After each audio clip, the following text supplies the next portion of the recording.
First step, paano mag-transfer ng PayPal to GCash? Pumunta sa Google, i-type yung PayPal wallet. Pinutin yung tatlong line sa taas at ma-open yung inyong wallet. So, makikita nyo dito ang laman ng inyong PayPal, nasa currency pa ng USD. So, i-convert na natin ito. Pinutin yung tatlong dot sa may right side. This one, convert currency. So, hanapin yung Philippine peso. So, i-convert na natin siya. Pinutin yung next. Ayan yung equivalent niya. At iti-type natin kung magkano ba yung i-convert natin. $36.84 yung aking i-convert.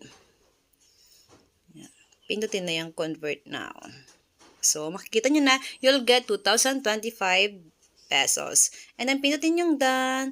Charan! Let's see. Ayan, nasa